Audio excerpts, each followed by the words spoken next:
Kenapa tanda tangan yang masih menjadi sengketa adalah kenapa tanda tangan rektor dan dekan, nomor induk mahasiswa, tanggal lahir Jokowi di ijazah ditutup. Nah itu tetap kita paksa minta karena itu adalah salah satu ya. Jadi ini summary ya, kita sama-sama sudah mendengarkan tadi. Yang paling penting adalah sidang saat ini, sidang adjudikasi ini melanjutkan dari sidang mediasi seminggu hari Selasa Rabu kemarin. Dan yang paling penting majelis komisioner menegaskan bahwa sebenarnya dokumen-dokumen yang kita minta tadi ditegaskan di awal sidang bahwa semuanya terbuka, terbuka. Tetapi kemudian kan kalau KPU itu tidak memberikan beberapa dokumen itu harus melakukan uji konsekuensi, ya kan? Jadi untuk sejumlah pengecualian tersebut dan ada poin penting tadi majelis komisioner juga mengingatkan karena pihak KPU selalu menegaskan prinsip kehati-hatian, ternyata prinsip itu tidak diatur di Undang-Undang KIP. Yang diatur adalah prinsip ketelitian, kan beda itu. Hati-hati untuk melindungi orang, tapi tidak teliti dalam melindungi itu. Tafsirnya kan bisa gitu. Jadi beberapa ketidaktelitian itu misalnya yang ditanyakan oleh majelis komisioner, kenapa tanda tangan yang masih menjadi sengketa adalah kenapa tanda tangan rektor dan dekan, nomor induk mahasiswa, tanggal lahir Jokowi di ijazah ditutup. Nah itu tetap kita paksa minta karena itu adalah salah satu otentifikasi pembuktian bahwa salinan ijazah itu asli. Kemudian juga menyangkut berkas pendaftaran salinan ijazah terakhir, informasi lembaga yang melakukan legalisasi, apakah itu UGM atau jangan-jangan capnya itu bisa siapa saja di pasar pramuka atau. Kemudian yang paling penting juga perdebatan soal verifikasi faktual atau verifikasi administratif. Nah, artinya nanti Mbak Leoni akan menjelaskan bahwa untuk lembaga sekelas KPU yang memiliki budget puluhan triliun, kenapa sih tidak ada verifikasi faktual hanya untuk memastikan bahwa calon presiden, calon wali kota, calon gubernur itu perlu diteliti dengan benar gitu. Jangan karena aspek kehati-hatian tidak teliti.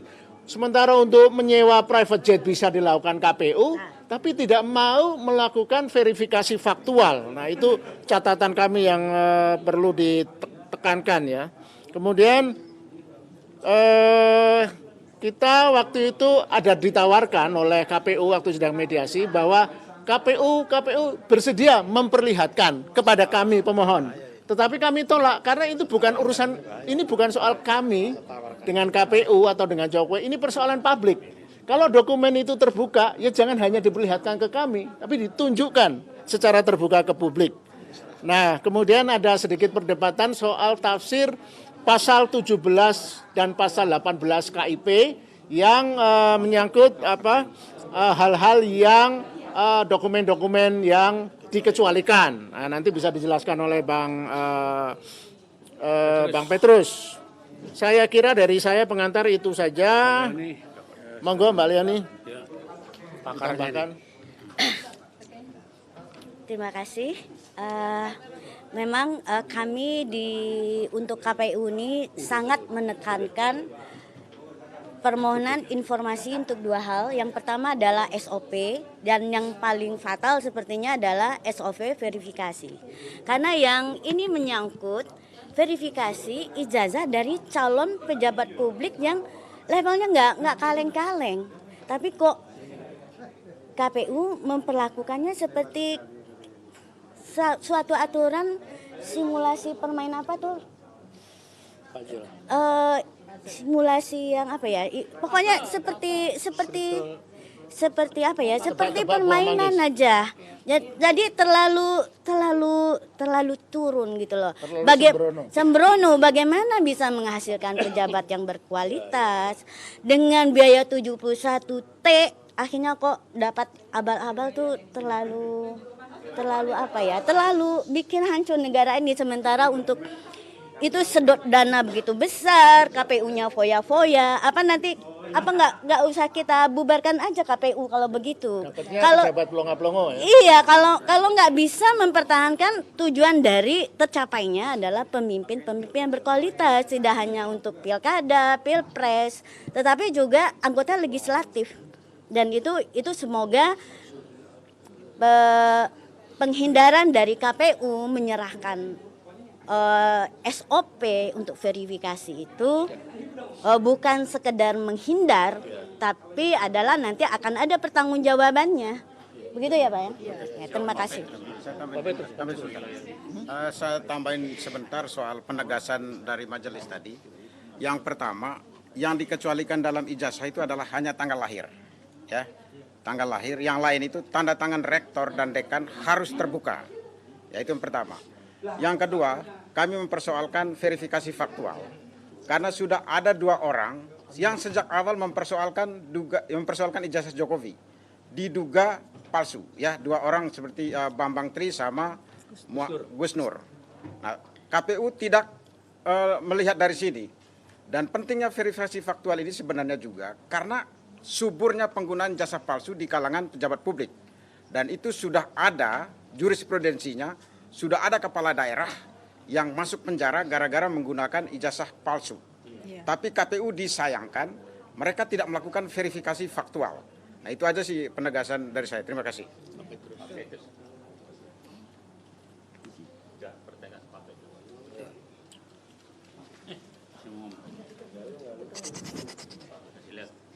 Jadi persidangan tadi mengungkap beberapa fakta baru.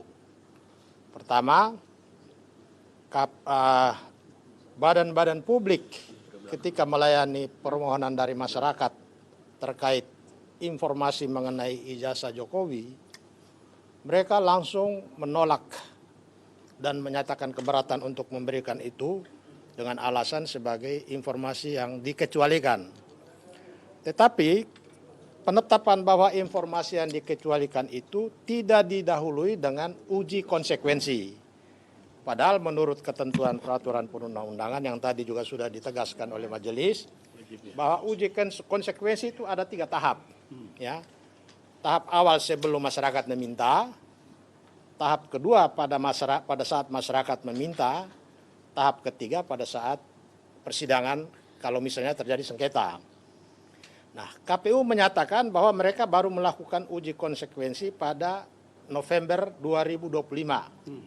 Sementara para pemohon meminta informasi itu dari September. Artinya penolakan oleh KPU RI, KPU DKI, KPU Surakarta itu kesewenang-wenangan karena tidak didahului dengan uji konsekuensi. Yang kedua, yang tidak jelas sampai hari ini, sifat tertutup KPU untuk menutup-nutupi segala hal terkait ijazah Jokowi, ini untuk kepentingan siapa? Padahal undang-undang menyatakan bahwa yang dikecualikan itu harus dengan pertimbangan bahwa melindungi kepentingan umum yang lebih besar. Faktanya masyarakat sekarang ini, masyarakat dunia mau mengetahui ijazah Jokowi ini sah atau tidak, asli atau palsu. Tetapi KPU lebih memilih sikap untuk menutup-nutupi demi kepentingan pribadi Jokowi.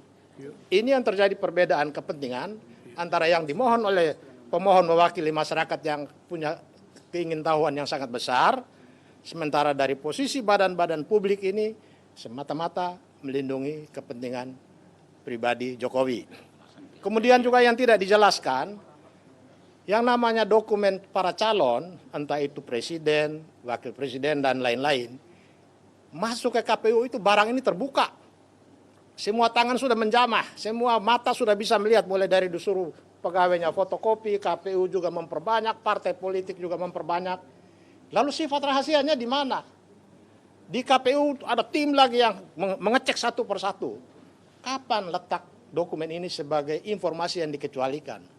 Dan pernyataan informasi yang dikecualikan itu tanpa didahului dengan uji konsekuensi, sehingga disimpulkan di sini bahwa sampai saat ini terjadi kesewenang-wenangan oleh KPU, dan itulah menyuburkan banyak pejabat publik menggunakan ijazah palsu. Dan sebuah survei pada tahun 2006, 60% pejabat publik menggunakan ijazah palsu. Dan ini menjadi tugas KPU untuk memperbaiki sistem ini. Tugas KIP kita semua wartawan, para pemohon, Komisi Informasi Publik punya tugas bersama untuk memperbaiki sistem pemilu ke depan supaya jangan muncul calon presiden atau presiden terpilih yang disebut-sebut ijazahnya palsu. Sementara biayanya triliunan. Itu saja. Prinsip kehati-hatian. Ya. Jangan berkali-kali.